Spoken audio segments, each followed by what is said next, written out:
So it's the second day of workshop number 6. And yesterday the morning talk was a little bit about truthfulness and honesty.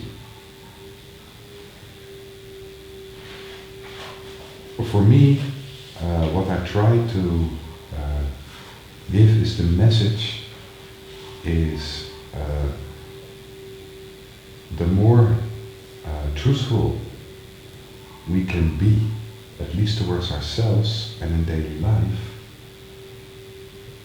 the more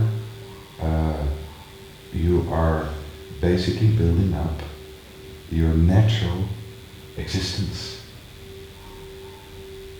It's standing for yourself, and it's giving you yourself the right and the space in life to be. The more we kind of, move into coverings and lies and pretense, the more we have the tendency to lose ourselves, and the more we can come to a feeling that life is a prison, and have a feeling that we lose all freedom, that we only can be like this. And that's such a limitation on our human resources and our human experience, in which almost everything is possible in every moment. And that's the next thing we try to bring forward, is if you adjust too much to what you think you have to be, automatically we move more into survival. The mind is taking over more strongly, deciding what to feel, what to think, how to present. And the mind is then moving from the past to the future. And what's skipped is the here and now, the moment. And this can come to a situation where we are living for the future, based on the past. A very clear example was years ago in one of my courses that somebody brought forward that basically, I live for the weekends. Because on the weekends I'm free, and then I'm going out and I'm going to party, and work is something I have to do. So the whole week he was looking forward for the weekend. And the tragedy there was that in the weekend he had always the feeling that he didn't gain from the weekend what he really wanted to gain. It was never enough. So already in the weekend he started to think about next weekend. It's like living from holiday to holiday. But then, 2 days of a weekend is not enough to, if you're so much in survival, to switch. So even if it's the biggest fun, you miss the opportunity. So basically, you feel less alive.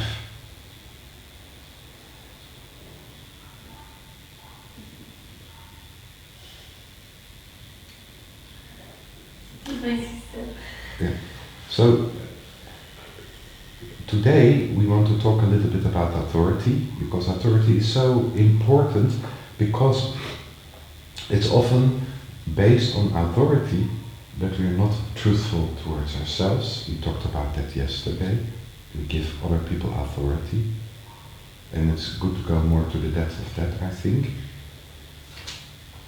And for me, it's absolutely not important if you like or not. You understand? I don't want to put any authority on this, or you're more or less truthful. What the message is not it's wrong to lie, it's wrong to pretend, it's wrong like this. It's all part of the whole package of survival, which we are learning. It's taught us at school, it's taught us by our parents. But every time, and this is important to understand, that you're not truthful towards yourself, you lose a little bit of freedom. Freedom to be authentic. Freedom to be yourself in this precious, precious, precious life. It's not that long. And we diminish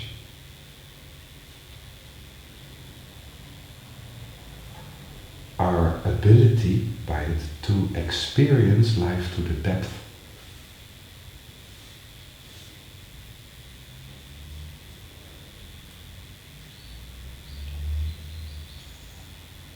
And that's a little bit of waste.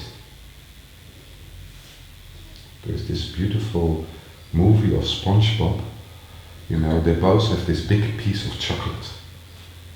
And then this friend of SpongeBob kind of munches the chocolate in one time. And SpongeBob still has his chocolate.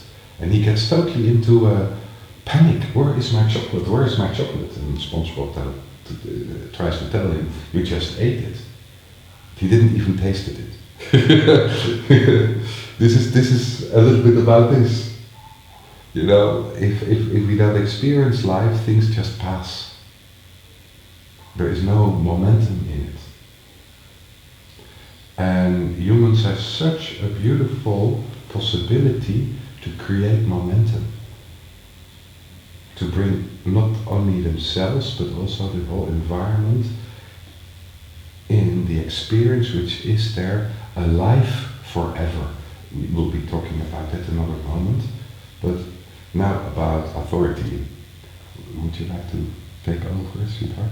Okay. Yeah. So you see already there's a very strong connection between truth and freedom. And that's not automatic in our language. You would think truth is, you feel like a restriction of freedom. First of all, the freedom to lie, the freedom to be naughty. If you're naughty, then you need to cover up. So this word freedom comes forward very strongly. Freedom and truth. The freedom to be truthful. Also towards others, but also towards ourselves, because there's no way we can be truthful or vulnerable, open, intimate towards others if there's a wall inside ourselves where we're not at a deeper layer of self-honesty, self-truthfulness. And all of this is quite connected with authority. And it's nice in the English language to look at the word itself. You know, we have this, I'm hearing Bart speak, and I hear authority, authenticity. Authority, authenticity, it's the same word. This is authenticity, which is truthfulness, but more pure almost than truthfulness. Genuine, being genuine. Reality it's connected to. Or more true realities. And so authenticity and authority. Same word there, auth, at the beginning. Which means there's a connection. We don't go into the meaning of oath from Greek. It's to do with self. But there's a connection between authority and authenticity. Even in the language it's reflected. Probably unconsciously, but it's there.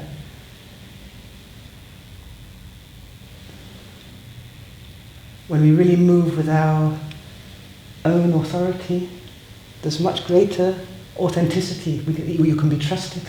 There's a sense of trust comes forward. There's a sense of strength. This person is authentic. This politician is not authentic. He's lying, he's not reliable, he doesn't commit, you can't trust what he says. This one is authentic, we can trust him. We can trust ourselves when we're in our authenticity, when we allow our authority. But there's a third layer in this auth category, which is the author. The author in Hebrew is the sofer, the one behind the author, the one that takes the authority, the one that writes the stories, the one that composes the realities.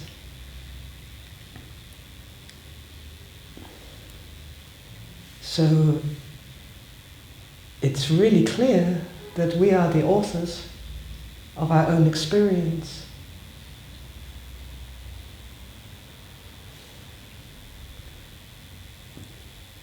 Something is going on, something is happening in the here and now. And at the same time, the author is recording. It's imprinted somewhere, the impressions, and a story or a composition comes forward of what is happening. And it can happen very, very quickly in the now, and it could also happen for years afterwards. We author ourselves. This happened, and then I felt this, and it was at this time. We create a story with all of its substance.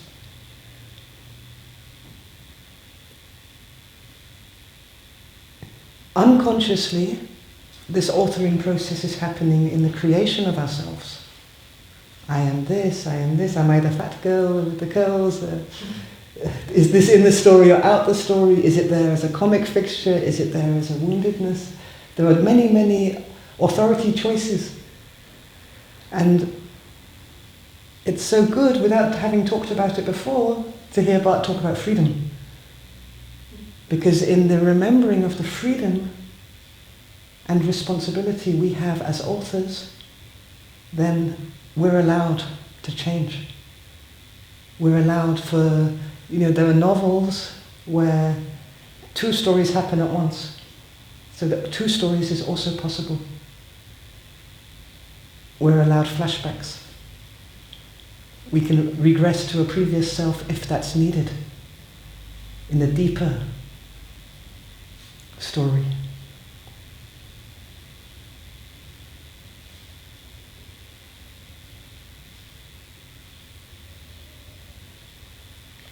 So when you look at who is authoring our lives, who is the author of you, it would be very glib, silly to say that this is, I'm the author of my life and that's it. I decide. It's not an end point. It's a process, like truth is a process inwards. Authenticity is a process. Authority is a process. And unpeeling or allowing finer and finer levels of being an author is also a process. A process which brings a greater sense of authenticity and authority in a very natural way. Because that which allows this process is the freedom.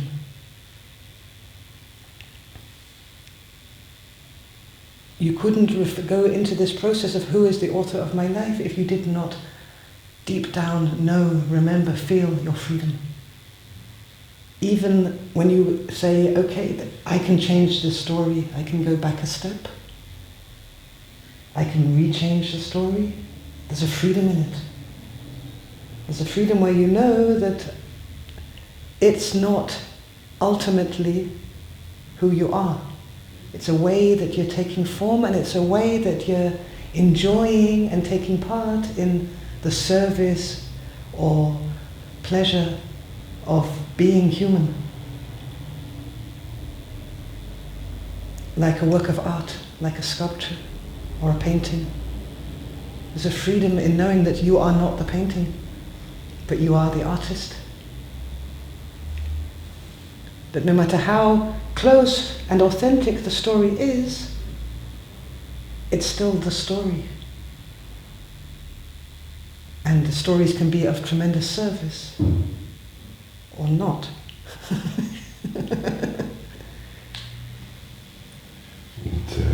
When you look to this is how memory is working. In life, there is so much happening at the same time. There is so much to experience to structure ourselves, to give ourselves form, to kind of be able to move from one moment to another moment, and to express ourselves, to manifest ourselves, to give form, we have to make choices. That means that from the whole impression, experience of life, we take parts of it, we put them together as a story which makes sense for us, and on this story we build our I. Who am I? Who do I react? And we build our beliefs. This is what happened, and this is right, and this is not right. So we kind of make stories in polarity. And then in making such a story, we relate to the story that this is the truth. And sometimes this is the absolute truth. So within families there can be big fights between brothers and sisters about something which happened a summer 10 years ago. Everybody built his own story around it. And the fight is, what is the truth? It was not like that. It was totally different. And when you hear your brother talk about this summer, you recognize the facts.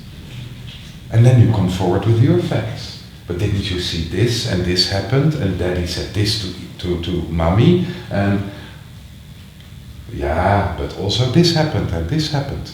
You recognize what I'm talking about? Yeah. We compose from the same material different stories. And this is how we build ourselves, how we build reality, how we build truth. So the question is, are we the story? Is this what we are? We are authors of our lives by doing this, but is this what we are? I know it's not what you expected to hear, but I think it is in a way, because it's like a personal fingerprint on something, you know, it's the way we look at things. Yeah. The persona, it's more the persona. So can we rephrase it? Is this only what we are? Is this? No. Yes. Exactly. That's better. Yeah. You're absolutely right. It is a part of you, and it's a very important part. Because without this part, we couldn't give form to life, to ourselves. But it's a creative process in which authority has an influence, and the world around you has an influence. The culture you're coming from has an influence. The schools you're going to have an influence. All this has an influence on your story building, on your reality. So although we are the authors, we're the one who writing the story in the end, there is a lot of co-authors who have an influence.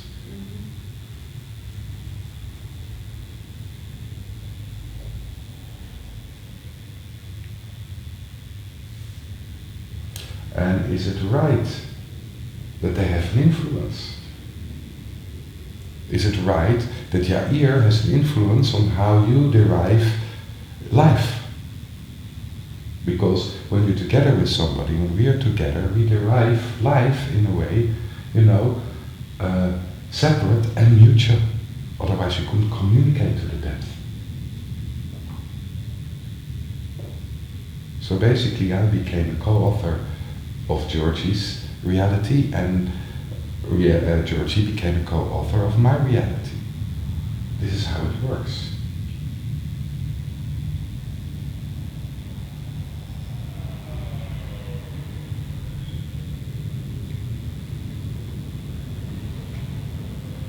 So it's important to see that also life itself has an influence on how we create our own reality, our own truth.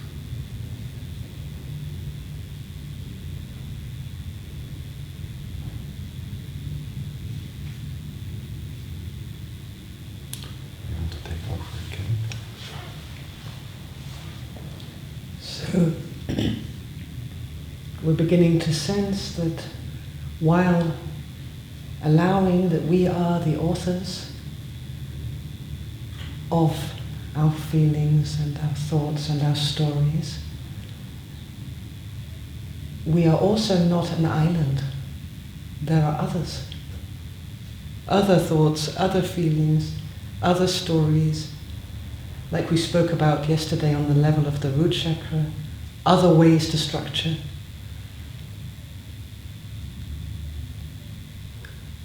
In a way, there are other universes. So, what can come forward in all of this vast field which we actually share is authority conflict.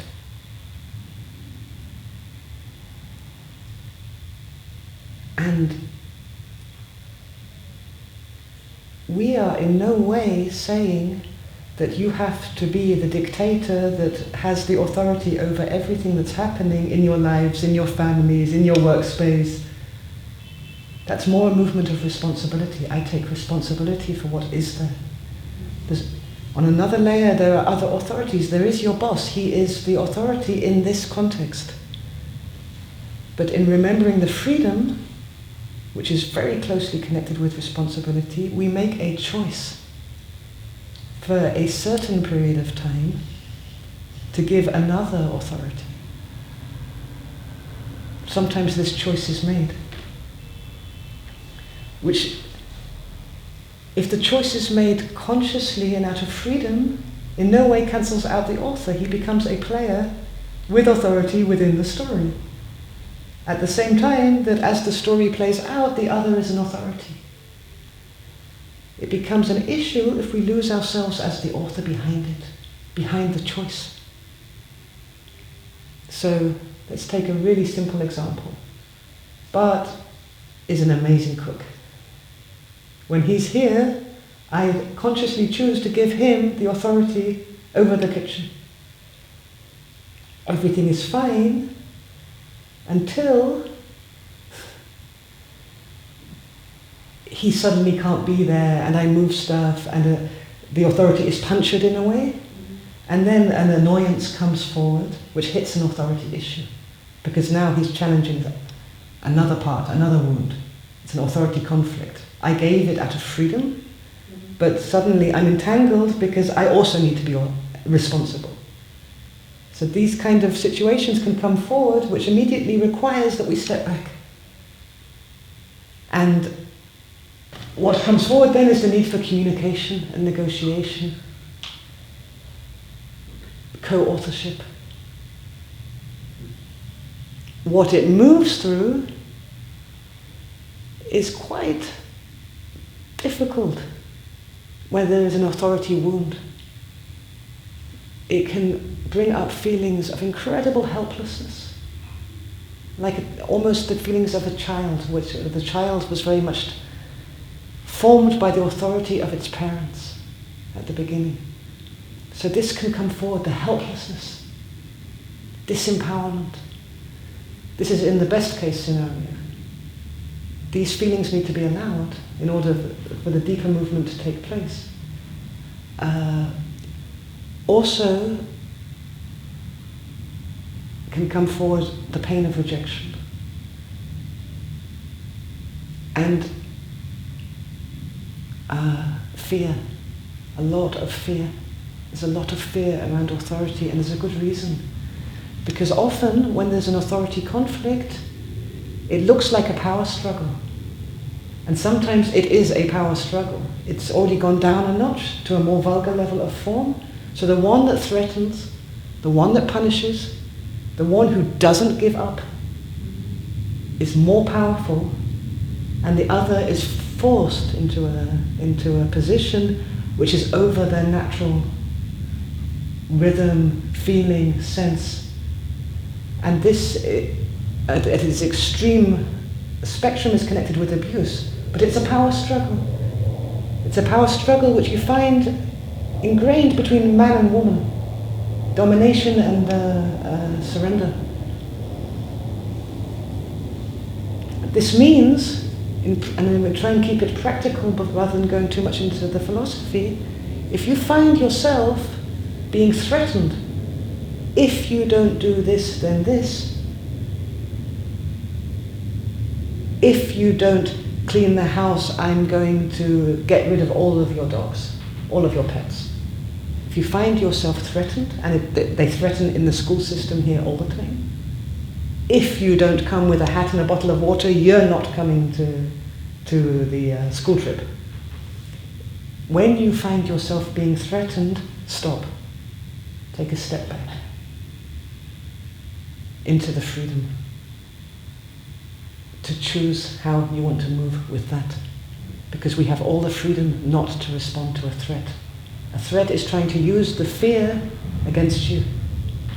And in this dynamic of power, threat, fear between people is very much interwoven with authority. Who gets to be the author of the reality? If you don't go with my reality, then you're going to suffer. Then you get rejected, then I don't want you anymore. At best. At best. Yeah. Basically what you see in struggles like this, and this is the difficulty in it, is males have this very deep tendency to give females a lot of authority. And because there is this deep tendency to give females a lot of authority, the female is already something which needs to be controlled. Because she's got too much authority, you lose your freedom.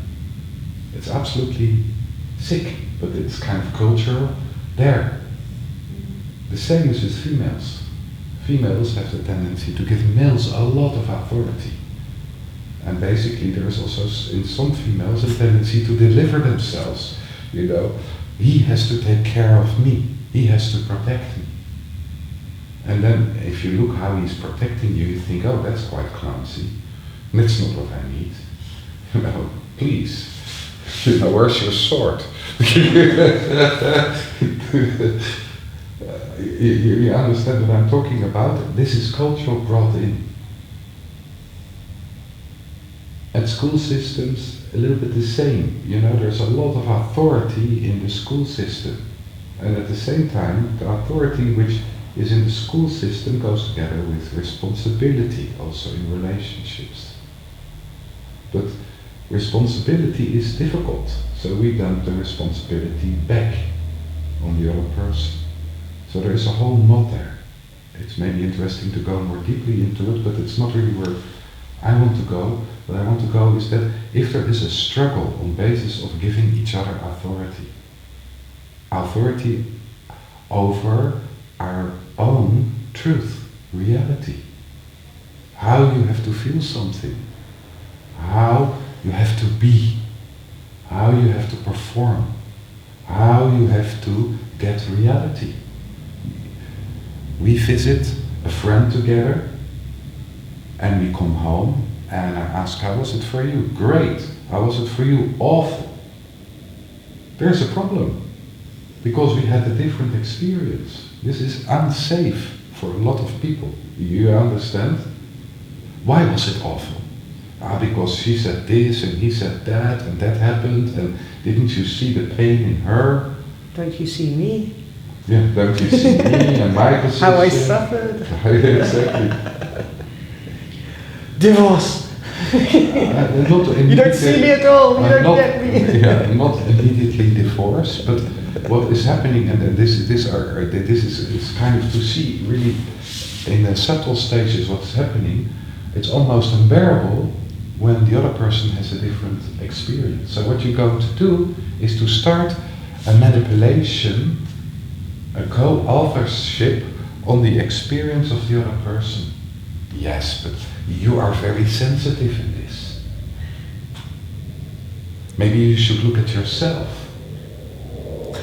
The reality was that this and this and this happened, but you get out exactly this, and it's all about yourself. It's not really about what happened. Basically, everybody was very happy You see the manipulation in which we start to manipulate on a subtle or non-subtle way each other's experience, feelings. What is allowed to be written down and what's not allowed to be written down. The strongest way of manipulation, if somebody does something or experiences something, to say this never happened. This is absolutely totally forbidding to have this experience or this memory. You understand? This is pure suppression. The other is more manipulation. And we start to manipulate already when we go somewhere. We're going to Uncle Fritz. That's very nice. Already you know you have to. This is nice. This is nice. Yes? Fritz and Spritz. That's not nice. You see, that's how we already start to write the story before we even start something. In a negotiation, we're going to look for houses. We both like that. You understand? Kind of this mutual fields, which there is contracts, but in which there is a rewriting of the stories, but what's underneath it, which is really, really kind of sometimes difficult, is at the same time, it is sometimes a battle on life of death or death. Who has the right to exist? Who is allowed to exist? What is allowed to exist? Is your anger allowed to exist? No. Your irritation allowed to exist? No. Is your fear allowed to exist? No. Is your love allowed to exist? Yes, please. So what we do is that there is this battlefield on the right to exist.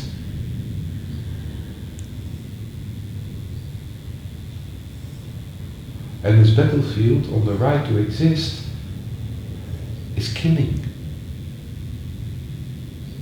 So that's part why it's so important to see, that we are author of our own story. We change our story according to situations, togetherness, whatever, the contracts you have with other people, but that you're not your story. Because if we identify too strongly with our story as being the reality, the truth, our story takes the place of our existence. And a story is just a story. It's not our existence. Our existence is so much bigger as only the story. So we write the story, we perceive the story. But the story is just a very shallow reflection of our existence. An attempt to basically,